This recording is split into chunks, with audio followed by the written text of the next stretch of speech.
김일성이가 정치를 잘한다. 전두환도 어려서 정착이는 틀렸다고 내뱉었다가 손님들과 시비가 붙었습니다. 넉 달 뒤 경찰이 집으로 들이닥치더니 나를 잡아갔습니다. 별다른 설명도 없이 말입니다. 수사관이 뭔가를 적어놓고 인정하라고 했습니다. 전기 고문까지 받았습니다. 필요가 지금 몇 년이라고. 할 일도 없네 진짜. 아니 그렇게 할 일은 없어. 한 가지만 여쭤봐도 한 가지만 들었어. 그러니까 아버지가 돌아가시기 전에까지는 저는 무조건 그게 뭐 진행이 될 거라고 생각을 했었거든요. 근데 그게 안 되는 것 자체도 그냥 우리는 일반인이잖아요. 그러니까 그냥 신경을 안 쓰는 것 같긴 하거든요.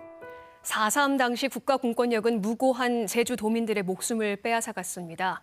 이후 국가는 제대로 된 사과와 보상을 하지 않았고 그렇다 보니 잘못은 반복됐습니다. 지금부터 소개해드릴 사연은 그런 대표적인 사례가 아닐까 싶습니다. 국가 공권력의 잘못된 행사로 한 개인과 가족의 인생이 파괴된 가슴 아픈 이야기입니다. 김익태 기자 나와 있습니다. 김 기자, 네. 언제 누구의 사연인가요? 네, 언론에서 처음 소개해드린 사연이 될 텐데요. 1981년 제주에서 있었던 국가보안법 조작 의혹 사건입니다. 막걸리 보안법이라고 들어보셨죠? 네, 막걸리 먹다 한 이야기를 가지고 잡아갔던 옛날 이야기 아닙니까? 네, 그렇습니다. 오늘의 주인공 고 홍지화 씨 사연을 먼저 그분의 입장에서 직접 들어보시겠습니다. 나는 해방 이후 혼자 북에서 내려온 아버지와 제주가 고향인 어머니 사이의 장남으로 태어난 홍재화라고 합니다. 1953년에 태어나 올해 세상을 떴으니 햇수로 66년을 이승에서 살았네요. 하지만 제정신으로 산 날은 절반도 되지 않습니다. 29살이던 1981년 7월 27일 밤이 내 인생을 바꿔놨습니다. 동네 식당에서 그날 저녁부터 술을 먹다 꽤 취했습니다. 11시 반쯤 TV를 보다 김일성이가 정치를 잘한다. 전두환도 어려서 정착이는 틀렸다고 내뱉었다가 손님들과 시비가 붙었습니다. 까맣게 잊고 있었는데 넉 달 뒤 경찰이 집으로 들이닥치더니 나를 잡아갔습니다. 별다른 설명도 없이 말입니다. 사흘 뒤에 풀려났지만 바로 또 체포됐습니다. 영장도 없는 불법 구금이었죠. 지금은 군사안보지원사령부로 이름이 바뀌었나요? 당시엔 국군보안사령부였죠. 한라기업사에서도 조사를 받았습니다. 수사관이 뭔가를 적어놓고 인정하라고 했습니다. 전기 고문까지 받았습니다. 너무 무서웠습니다. 내가 국가보안법 위반이라니. 월남한 아버지 영향으로 김일성을 증오하던 내가 반국가단체 고무 찬양이라니. 결국 8개월형을 선고받았습니다. 수감생활부터 나타난 조현병은 만기 출소 후에도 정상적 사회생활을 하지 못하게 했습니다. 가장이 이런 처지니 가족들의 고통은 말이 아니었죠. 남편 곁을 떠날 수도 있었던 집사람이 수십 년간 식당 종업을 두 아들을 키웠습니다. 가족들 생각만 하면 지금도 눈을 감을 수 없네요. 도대체 국가는 나에게 왜 이런 형벌을 내린 걸까요? 내가 무슨 잘못을 했길래? 안타까운 사연입니다. 정말 술자리에서 그야말로 막걸리를 마시다 한 말을 문제 삼아서 국가가 정말 개인과 그 가족에게 씻을 수 없는 상처를 남겼는데 김 기자가 또 추가로 취재를 했죠. 예, 이 홍지화 씨에게 적용된 죄목은 고무찬양죄라고 합니다. 이 국가보안법상 불고지죄와 함께 대표적인 독소 조항으로 꼽히죠. 이 지금 기준으로 보면 별 문제도 안 될 발언 아닙니까? 하지만 홍지화 씨는 이 때문에 고문 후유증으로 보이는 조현병으로 올해 사망할 때까지 37년간 큰 고통을 겪었습니다. 제가 취재한 내용을 함께 보시겠습니다. 취재진은 홍지화 씨를 수사했던 당시 경찰관부터 찾아 나섰습니다.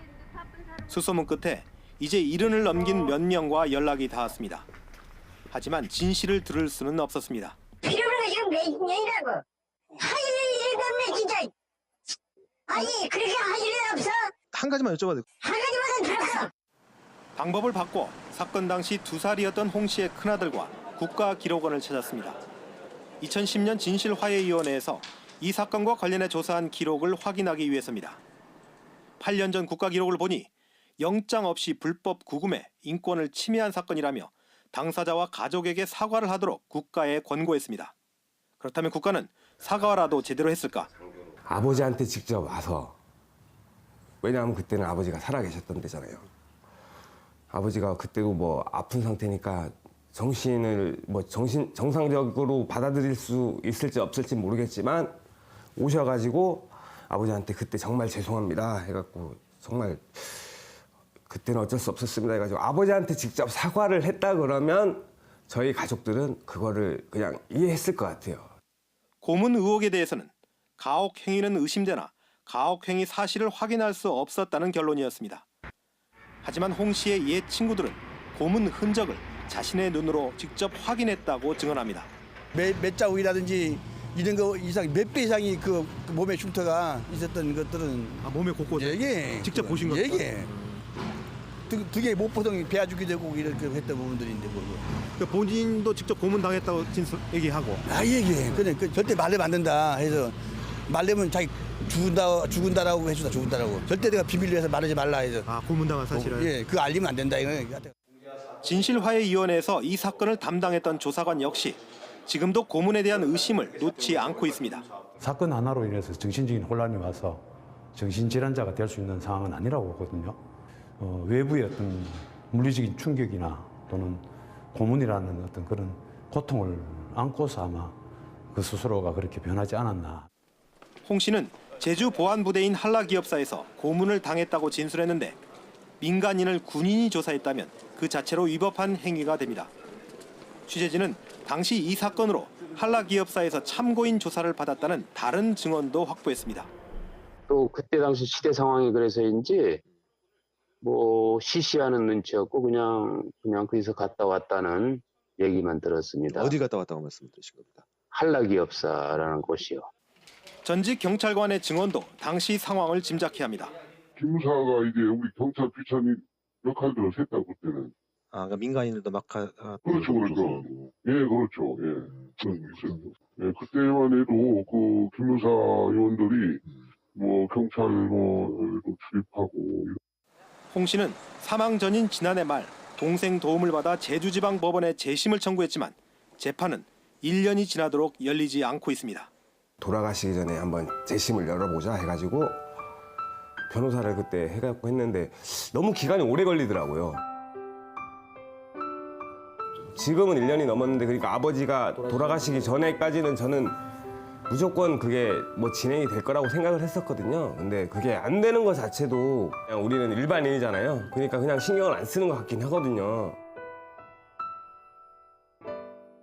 네, 잘 봤습니다. 궁금한 것들이 참 많이 남는데 민주주의가 말살됐던 1981년 사건임을 감안하더라도 이미 2010년 진실화해위원회에서 진실규명 사건으로 인정을 하지 않았습니까? 예, 그렇죠. 그런데 왜 어떻게 그동안 사회적으로 한 번도 이게 조명받지 못한 건가요? 부끄럽지만 사실 저를 포함한 언론인들에게 일차적 책임이 있다고 봐야겠죠.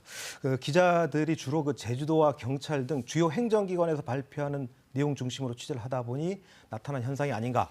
저도 이번 취재를 하면서 그런 좀 반성을 했고요. 두 번째 원인은 이 가장에게 워낙 큰 일이 벌어졌기 때문에 생계 유지도 힘든 그 가족들이 억울한 사연을 호소할 여력조차 없었다, 이렇게 봐야 될 것 같고요. 마지막으로는 정치적 상황입니다. 진실화해위원회에서 국가에 사과를 권고한 건 2010년인데요. 이때는 이명박 정부 시기였죠. 근데 그 이후에도 문제 제기를 하기 어려운 상황이 계속 이어졌습니다. 근데 인권의 문제는 진보 보수의 문제가 아니라는 점 다시 한번 되새겨 봐야 할 것 같습니다. 네, 이제 마지막 질문인데요. 유족들이 재심을 신청했다고 했는데 안타깝게도 고인이 되셨죠. 예. 앞으로는 어떻게 될까요? 네, 지금 제주에서 그 4.3 수형에 대한 재심 재판이 지금 선고를 앞두고 있지 않습니까? 근데 하지만 현실적으로 재심이 쉬운 게 아닙니다. 이 사법부가 과거 자신들이 판단을 잘못했다고 인정해야 하기 때문이죠. 결정적인 증거가 나오거나 아니면 사회적으로 큰 이슈가 되지 않는다면 시간만 끌다가 기각하는 게 다반사입니다. 그렇기에 시민들의 관심이 중요할 것 같은데요. 이번에 취재를 하다 보니 이 40년이 다 돼가는 일이라서 그런지 당사자들 중에 돌아가신 분들도 있고요. 또 아까 보신 것처럼 인터뷰 자체를 꺼려하는 경우도 상당히 많았습니다. 고문에 대한 결정적 증거나 증인을 제가 취재 과정에서 찾지 못했습니다만은 이 고 홍재화 씨는 한라기업사에서 일했던 이익현이란 그런 이름을 정확히 기억하고 있었습니다. 그나마 자기를 도와준 분이라고 지금 증언을 했는데 시청자 여러분들 중에 혹시 1981년 한라 기업사에서 근무했던 분을 아신다면 꼭 제보 부탁드리겠습니다. 네. 여러분의 제보가 한많은 인생을 살았던 고 홍재화 씨의 억울함을 풀어줄 수 있을 것 같습니다. 지금까지 탐사 K였습니다.